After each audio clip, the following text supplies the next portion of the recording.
Have you ever wondered why some people seem to grow richer, no matter what's happening in the economy, while others stay stuck in the same financial struggle year after year? It's not just luck. It's not even about earning the biggest paycheck. It's about habits. Habits that quietly build unstoppable wealth in the background, while the rest of the world is distracted. So let me ask you, what would your life look like if money was no longer your daily stress, but instead your greatest ally? Imagine waking up and knowing your money is working harder than you are, even while you sleep. If that's the kind of financial freedom you want, then hit that like button. Make sure you subscribe, and most importantly, type this in the comments right now. I deserve financial peace. Because this is not just a video, it's the start of a movement, a declaration, a turning point for everyone who's tired of financial uncertainty and ready to reclaim control of their future. Now, with that said, let's dive into the very first wealth habit that keeps the rich rich, and one you can start copying today. Let me share with you the #1 wealth habit that the rich never ignore: automation. Automation is not just about technology. It's about discipline without the daily struggle. It's about building wealth even when life gets messy. Because, let's be honest, life does get messy. We get tired, we get distracted, we get emotional. And in those moments, our financial discipline usually pays the price. But wealthy people know a secret. They remove willpower from the equation. They set the system once, and it keeps running forever. Their investments happen automatically every month, every week, without excuses. Think about this. How many times have you promised yourself you would save or invest at the end of the month, only to find nothing left? Bills, emotions, temptations, they all swallowed your future before you even had a chance to secure it. Now contrast that with this. The moment your income arrives, a portion moves straight into your investments before you even touch it, before you even see it. That is automation. That is wealth's silent weapon. Warren Buffett once said, "Do not save what is left after spending, but spend what is left after saving." The wealthy take it even further. They automate this principle.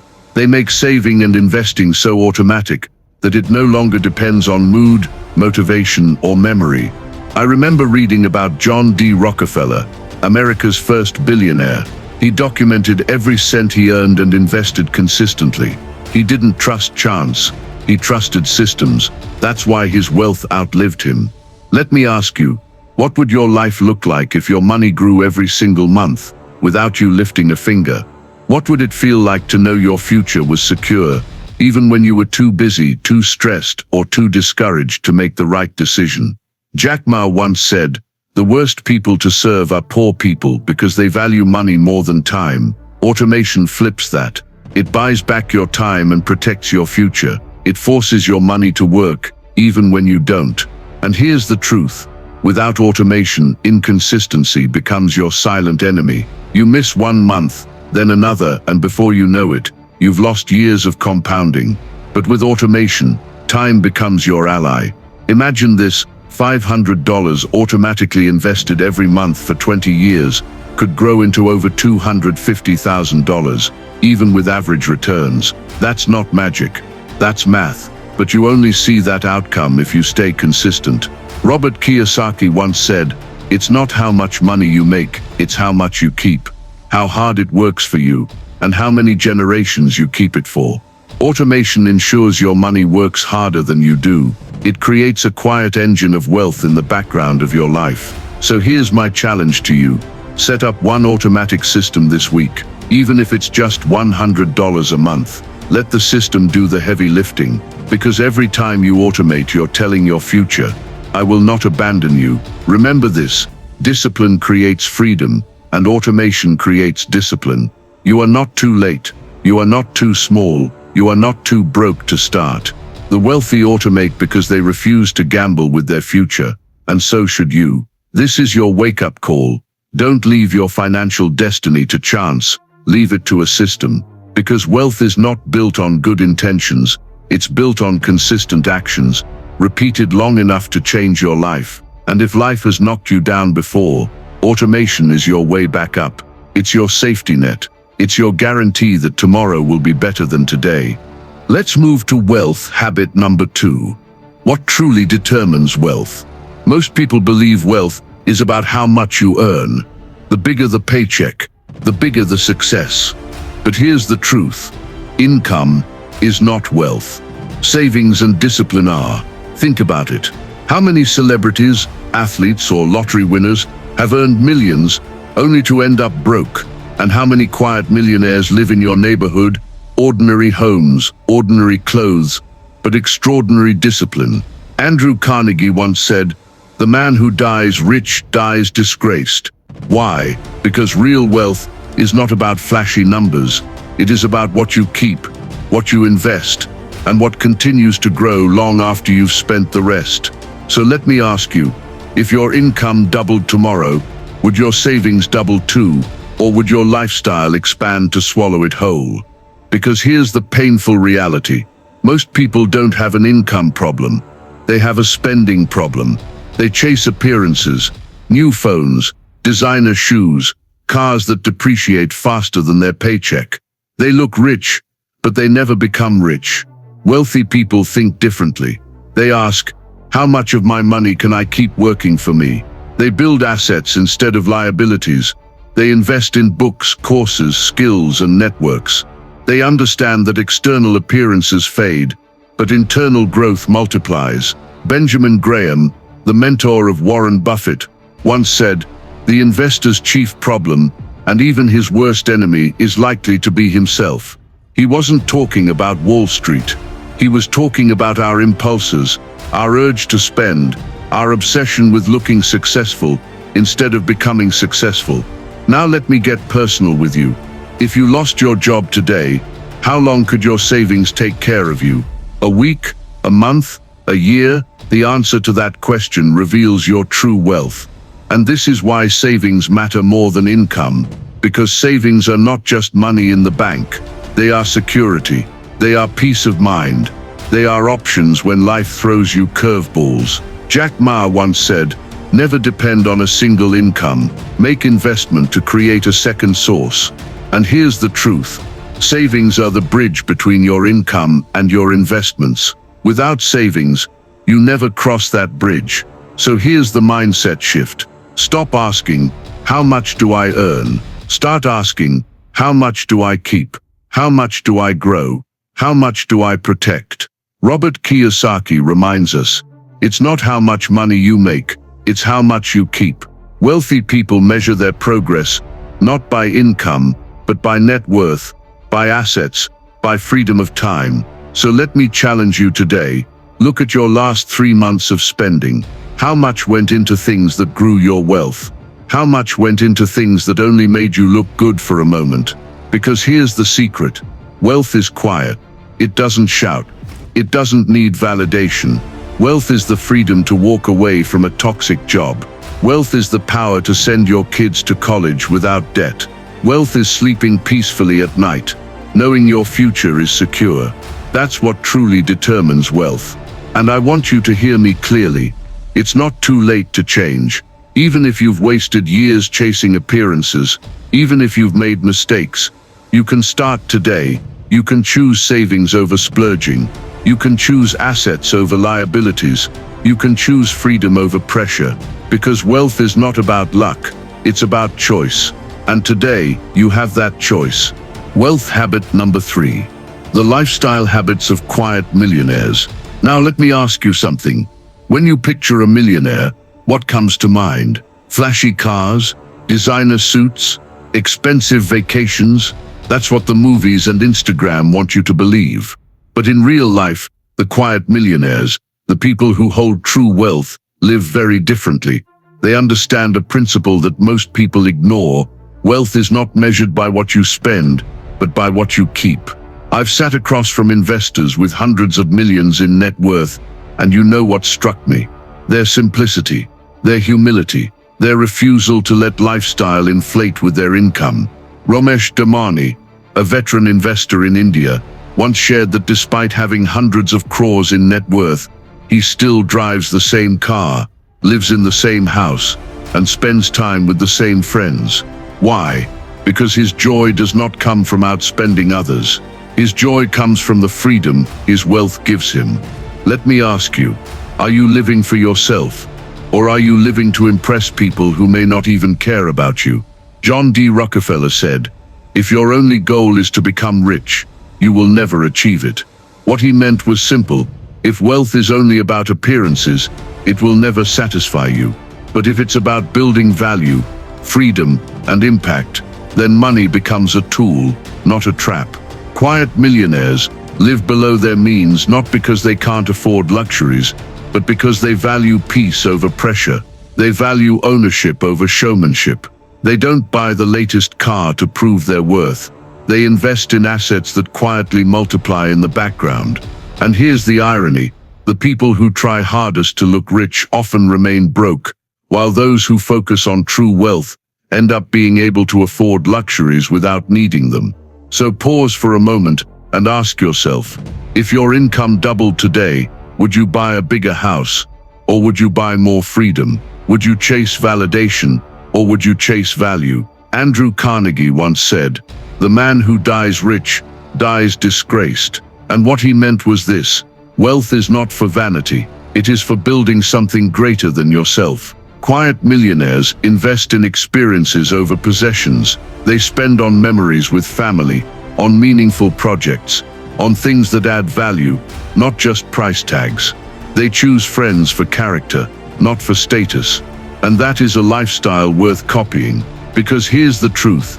Living below your means doesn't mean deprivation. It means liberation.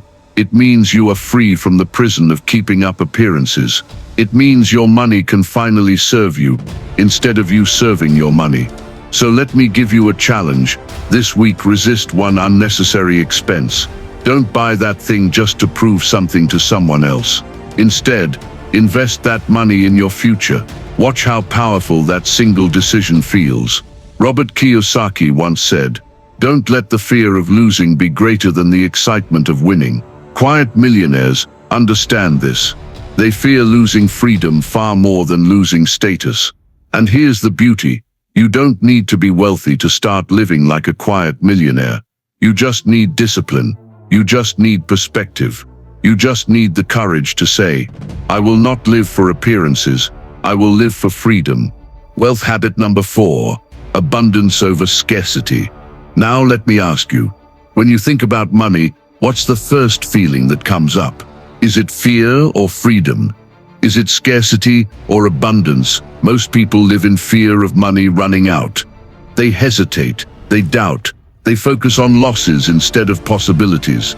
That is a scarcity mindset, and it quietly steals more wealth than any bad investment ever could. But wealthy people think differently. They see opportunities where others see obstacles. They believe tomorrow can be bigger than today. They ride the waves, even if the tide feels uncertain. Benjamin Graham once said, "The essence of investment management is the management of risks, not the management of returns." Wealthy people understand this. They don't blindly gamble. They take calculated risks, risks grounded in knowledge, research, and faith in the long game. So here's the question. How many opportunities have you let slip because fear whispered louder than faith? Jack Ma once said, "If you don't give up, you still have a chance." Giving up is the greatest failure, and this is exactly how wealthy people think. They try, they fail, they learn, they try again, they pivot careers, launch businesses, invest in new ideas. They do not cling to scarcity. They embrace abundance. And here's something I've learned. Scarcity is loud, abundance is quiet. Scarcity says, "What if I lose?" Abundance asks, "But what if I win?" Let me ask you, when was the last time you invested in yourself without hesitation? In a course, a skill, a network, or did you hold back, afraid it wouldn't pay off? Andrew Carnegie once said, "The man who acquires the ability to take full possession of his own mind may take possession of anything else to which he is justly entitled." Wealthy people know abundance begins inside the mind before it shows up in the wallet. Scarcity focuses on limitations. Abundance focuses on possibilities. Scarcity asks, "What if it doesn't work?" Abundance says, "What if this is the turning point of my life?" And here's the beauty. Abundance is not about reckless optimism. It's about courage. It's about being willing to lose today in order to win tomorrow. Warren Buffett held on to stocks that dropped by 40%, while others panicked and sold. Why? Because he was playing the long game. He wasn't trapped in scarcity. He was rooted in abundance. So here's the challenge for you. This week, choose one decision that reflects abundance instead of scarcity. Maybe it's applying for that opportunity you've been afraid of. Maybe it's investing a little more in yourself. Maybe it's saying yes where you've been conditioned to say no. Because abundance is not just about money, it's about belief. It's about seeing yourself not as a victim of circumstance, but as a creator of possibilities. Robert Kiyosaki once said, "Don't let the fear of losing be greater than the excitement of winning." And that is the heartbeat of abundance. So hear me, scarcity may have kept you stuck in the past, but it doesn't have to define your future. You are capable, you are worthy, and you are meant for more. Wealth habit number 5, the long-term game. Let me ask you this. When you think about money, do you see it as a sprint or as a marathon? Most people want quick wins. They want the lottery, the overnight success, the get-rich-this-week miracle. But here's the truth. Wealth doesn't whisper to the impatient. It reveals itself to those who are willing to wait. Warren Buffett was once asked how he became one of the richest men alive. His answer was simple. Our favorite holding period is forever. Think about that. While the world is chasing instant gratification, Buffett is sitting quietly, playing the long game. So why do the rich stay rich? Because they think in decades, not days. The average person looks at the next paycheck. The wealthy person looks at the next generation. And here's the kicker. Long-term thinking is not sexy. It doesn't give you fireworks in the moment. It requires patience, discipline, and faith. But make no mistake, it is the single greatest differentiator between those who merely survive and those who build lasting wealth. Take Jeff Bezos. When Amazon first started, investors laughed. People said, "Who's going to buy books online?" But Bezos wasn't thinking about books. He was thinking about creating the infrastructure of the future. Today, that long-term vision turned Amazon into one of the most powerful companies on earth. But here's the painful truth. Most people sabotage their own wealth because they can't stay patient. They start saving, then dip into their savings for the newest gadget. They start investing, then panic when the market dips and pull out too early. They chase every new trend, forgetting that compound interest only works for those who stay in the game. Albert Einstein famously said, "Compound interest is the eighth wonder of the world. He who understands it, earns it. He who doesn't, pays it." Let me ask you, how many seeds have you planted, but never watered long enough to see them bloom? The wealthy know that consistency beats intensity. Small, repeated actions, saving a portion of every paycheck, investing monthly, learning continuously, those are the bricks that build financial empires. And here's a story most people don't know. In the 1970s, Ronald Read, a janitor and gas station attendant, quietly invested his small savings into dividend-paying stocks. He never looked rich. He drove an old car, lived simply. But when he died at 92, he shocked the world by leaving behind over $8 million. Not from luck, not from a lottery, from decades of quiet, patient investing. That's the long-term game. So here's the question for you. What do you want your financial story to look like in 10, 20, 30 years? Will you look back with regret that you chased short-term pleasures? Or will you smile knowing you planted seeds that grew into forests of abundance? Because here's the truth. Wealth doesn't come from quick wins. It comes from delayed gratification, from faith in the future, from saying no today so you can say yes tomorrow. So starting today, play the long game, save consistently, invest wisely, keep learning, stay patient, and watch how your future self thanks you. Wealth habit number 6, the golden decade of investing. Let me ask you something. When was the last time you thought about your future self? Not the you of tomorrow, but the you of 10 or 20 years from now. Here's the truth. Few people want to hear your financial destiny is shaped by what you do in one critical decade of your life. A decade when your choices compound into a future of abundance or into decades of regret. This is what I call the golden decade of investing. For some, it's their 20s. For others, their 30s. For a few, even their 40s. But no matter your age, the golden decade is the period when you choose to start. The earlier you begin, the more powerful the results. John D. Rockefeller, America's first billionaire, said, "Do not be afraid to give up the good to go for the great." That's what the golden decade is all about, giving up small comforts now, so you can build great wealth later. Think of it this way. If you invest just $500 a month in your 20s and let it compound at a modest 8%, by the time you hit 60, you'll have over $1.5 million. But if you wait until your 40s to start, you'll only have a fraction of that, even if you invest the same amount, because you lost your golden decade. Albert Einstein called compound interest the eighth wonder of the world. He wasn't exaggerating. It's not just math. It's a law of wealth creation, and every year you delay, that wonder works against you instead of for you. But here's the emotional side. Nobody talks about, when you waste your golden decade, you don't just lose money, you lose peace, you lose options, you lose freedom, and by the time regret sets in, time, the one resource you can never buy back, is gone. Jack Ma, the founder of Alibaba, once told young people, when you are 20 to 30 years old, follow a good boss, join a good company and learn. When you are 30 to 40, if you want to do something yourself, just do it. What was he really saying? He was pointing to the golden decade's years that build the foundation for everything that comes later. So let me ask you, are you wasting your golden decade or are you investing it? Are you trading your future for fleeting pleasures, upgrading cars, chasing fashion, spending on status, or are you planting seeds that will one day set you free? Because here's the unshakable truth. Wealth does not come from wishing, waiting, or working forever. It comes from choosing your decade wisely, planting early, and letting time do the heavy lifting. And here's the hope. If you feel like you've missed your golden decade, start now. Yes, earlier is better, but later is still infinitely better than never. Every day you delay, you're handing wealth back to the banks, the landlords and the corporations. But every day you begin, you're reclaiming control. So wherever you are, 20, 30, 40, even 50, this is your golden decade if you decide to make it one. Wealth habit number 7. System 2. Thinking. The wealthy way to decide. Have you ever made a decision in the heat of the moment, only to look back and think, what was I thinking?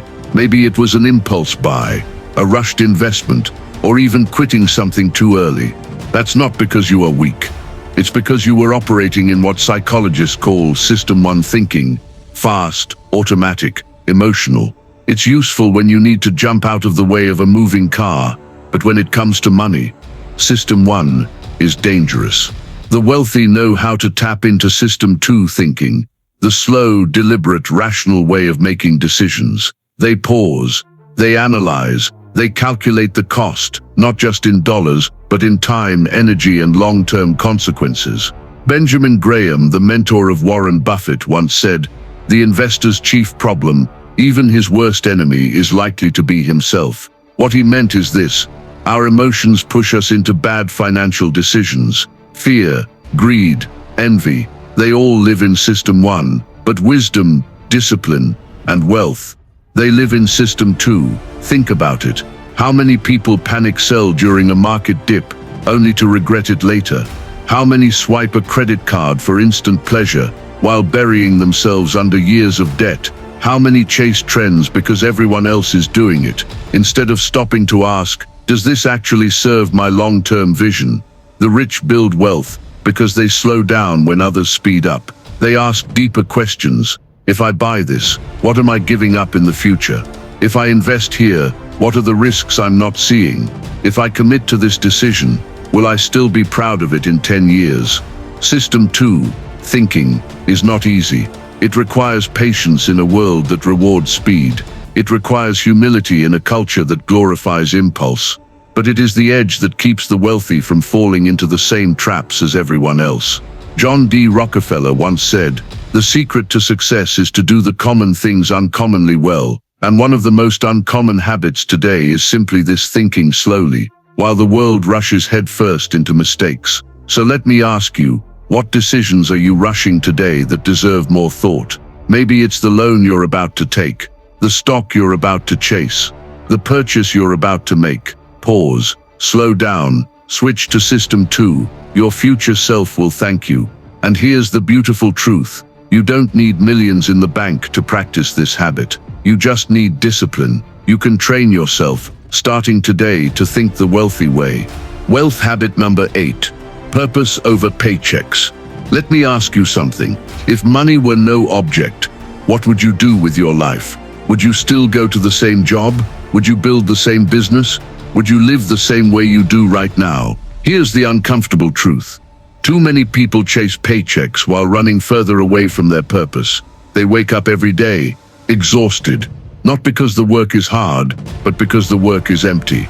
The wealthy, the truly wealthy, understand something different. They don't chase money, they chase meaning. They know that when you align your work with your purpose, money becomes a byproduct, not the main pursuit. Andrew Carnegie, one of the richest men in history, once said, "The man who dies rich dies disgraced." Why? Because wealth without purpose is hollow. It buys toys but not fulfillment. It buys applause but not peace. I've met people who earn 6 figures, but they are prisoners to their paycheck. And I've met others who earn less, but live with fire in their soul, because they're working on something that matters. Who do you think sleeps better at night? Who do you think feels richer in spirit? Warren Buffett once said, "Without passion you don't have energy. Without energy you have nothing." The wealthy know this. Purpose fuels passion, and passion fuels perseverance. And perseverance is what builds wealth that lasts. So I ask you, what's driving your life right now? Is it fear of not having enough? Or is it faith that your purpose will make room for you? When you chase purpose, you stop living for the next paycheck and start building for the next generation. You stop asking, "How much can I earn?" and start asking, "How much can I contribute?" The wealthy think like trustees, not owners. They see money as a tool, not a trophy, a means to expand impact, not just expand ego. Here's the shift. Stop asking what money can do for you. Start asking what money can do through you. Imagine a life where your work excites you, where your money serves your values, where your wealth becomes a story of transformation,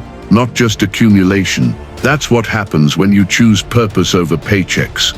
You've just heard 8 wealth habits that keep the rich rich, and every single one of them is within your reach.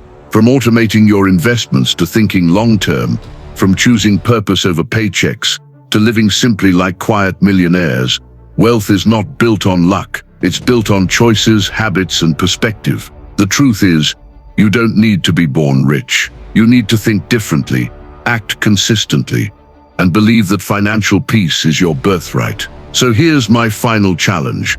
Don't just watch this video and move on. Take one habit today, just one, and start practicing it. Over time, small decisions create big transformations.